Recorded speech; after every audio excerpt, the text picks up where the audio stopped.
Very good afternoon friends. વાત એક દાંતના પોડકાસ્ટમાં city dental hospital તરફથી હું ડૉક્ટર ધ્રુવા મહેતા તમારા બધાનું હાર્દિક સ્વાગત કરું છું.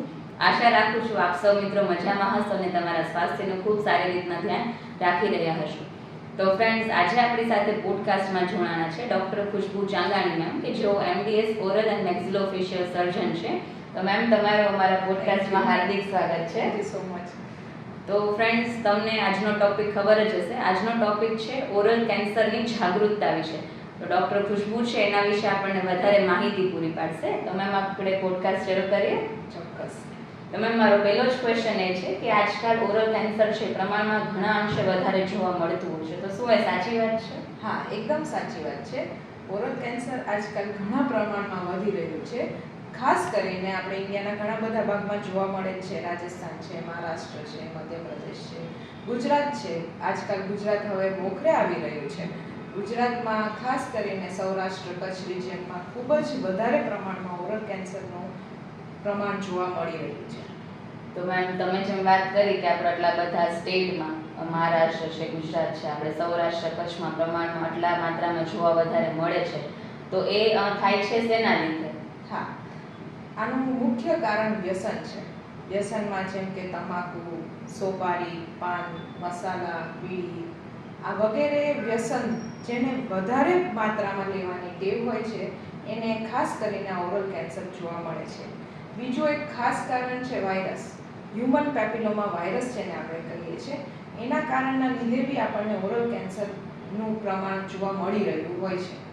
હા મેડમ, આમ તમારી વાત સાચી છે કે આજકાલ આપણે જોઈએ તો 15-18 વર્ષના છોકરા હોય એને પણ મોઢામાં બીડી હોય, પાન મસાલા સિગરેટ હોય. તો તમે જેમ વાત કરી કે એના લીધે છે થવાના ચાન્સીસ ઘણા વધારે રહેતા હોય છે. તો આ જે બધા શરૂઆતના જ સમયમાં જો આપણને ખ્યાલ આવી જાય તો આપણે એના વિશે વધારે સારવાર તરત જ કરાવી શકીએ. તો એની માટેના કયા કયા લક્ષણો હોઈ શકે? ઓરલ કેન્સર એટલે મોઢામાં દેખાતા લક્ષણો જેમ કે લાંબા સમયથી ન રૂજાતું ચાલુ છે, મોઢું ઓછું ખુલવું, ગલાફામાં આપણને તીખું અને તળેલું ખાવાથી બળતરા થવી. આપણે તીખું કે તળેલું છે આપણે જમી ન શકતા હોય, ગલાફામાં ગળામાં બધે બળતરા થવી, આપણને પેઢામાં કે ગલાફાની ચામડીમાં અલગ કલર દેખાવા મળે. જેમ કે આપણે બહુ વધારે પડતી લાલાશ જોવા મળતી હોય છે ગલાફામાં, બહુ વધારે પડતા સફેદ ડાઘ જોવા મળે છે. આ બધા લક્ષણો જોઈને આપણે કહી શકીએ કે ઓરલ કેન્સર હોઈ શકે. તો મેડમ, તમે જેમ કીધું એમ કદાચ ઘણા લોકો છે અત્યારે વ્યસન કરતા હોય ને એમનામાંથી અમુક લક્ષણો જણાતા હોય, તો હવે આગળ શું કરી શકે સારવારની દ્રષ્ટિએ આપણે જોવા જઈએ?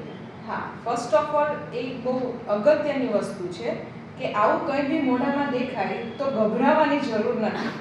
સાચી વાત છે મેડમ. કેન્સર વર્ડ જ એવો છે કે કદાચ કોઈ ખાલી વર્ડ સાંભળે કે કેન્સર તો બી લોકોને એટલી બધી ચિંતા દેખાતી હોય છે. ગભરાઈને આવું ઇગ્નોર કરવા જેવી વસ્તુ નથી, કારણ કે કેન્સર એટલે કેન્સલ નથી. આ મેડમની વાત લાઈન છે બહુ જ સાચી છે. તમે પણ મેડમની લાઈન છે તમારા મગજમાં ફિટ કરી દેશો કે કેન્સર એટલે કેન્સલ નથી. આવા કંઈ બી આપણને લક્ષણો જોવા મળે તો ફર્સ્ટ ઓફ ઓલ આપણા ડેન્ટલ સર્જનને આપણે મુલાકાત લેવી જોઈએ. એમને ત્યાં કાઉન્સિલિંગ અને સાચી માહિતી આપણે મેળવીએ એ બહુ અગત્યનું છે. સાચી વાત છે મેડમ. આ તો બધી થઈ કે જે બધા વ્યસન કરે છે તો એની માટે આપણે શું શું સારવાર કરી શકીએ એની માટેની, પણ આપણા દર્શક મિત્રો છે મેડમ અમારે એ કોઈ વ્યસન નથી કરતા, એટલે એની માટે તમે સરસ હેલ્ધી ટિપ્સ છે કંઈક શેર કરો. તો સૌથી પહેલા આપણે વ્યસન છોડવાનું છે. સાચી વાત છે મેડમ. વ્યસન મૂકવું એ બહુ અઘરી વસ્તુ છે, પણ એવું નથી કે આપણે ના મૂકી શકીએ. ધીમે ધીમે કરીને આપણે વ્યસન મૂકી શકીએ. જો આપણે ધારીએ તો વ્યસન છોડી જ શકીએ છીએ, આપણે વ્યસન મુક્ત થઈ જ શકીએ છીએ. બીજી વસ્તુ કે આપણે રેગ્યુલર દિવસમાં 2 વાર સવાર અને રાતે સૂતા પહેલા બ્રશ કરવું જોઈએ. ત્રીજી વસ્તુ છે કે આપણે જમીને સરસ રીતે કોગળા કરવાનું રાખવું જોઈએ. ચોથી વસ્તુ કે આપણે કેન્સરના રિલેટેડ કે કોઈ બી આવા ફેરફાર દેખાતા હોય તો આપણે ગભરાઈ નથી જવાનું. સાચું કાઉન્સિલિંગ થવું બહુ ઇમ્પોર્ટન્ટ છે. સિટી ડેન્ટલ હોસ્પિટલ તમને સરસ કાઉન્સિલિંગ કરાવડાવશે. તમે એમનો સંપર્ક કરો, ગભરાયા વગર તમે સંપર્ક કરી શકો છો. અમે કેન્સર ફ્રી ઇન્ડિયાનું ઝુંબેશ ચલાવીએ છીએ. સાચી સલાહ અને સાચી માહિતી પૂરી પાડીશું, અને તો આપણે સૌ બધા ભેગા મળીને આ કેન્સર ફ્રી ઇન્ડિયા બનાવીએ. અરે વાહ મેડમ, ખૂબ જ સરસ. Thank you so much doctor Khushbu ma'am, તમને આટલી સરસ ઇન્ફોર્મેશન અમારી સાથે શેર કરવા માટે. હોપ કે ફ્રેન્ડ્સ તમને પણ આજનું આ પોડકાસ્ટ છે એ ખૂબ ગમ્યું હશે અને તમારા જીવનમાં કંઈક એ ઉપયોગી જરૂર થશે. તમારા સગાવાલામાં પણ તમને કાંઈ પણ આવા લક્ષણો દેખાય તો જરા પણ ગભરાયા વગર તરત જ નજીકના ડેન્ટલ સર્જનનો સંપર્ક કરવો જરૂરી છે.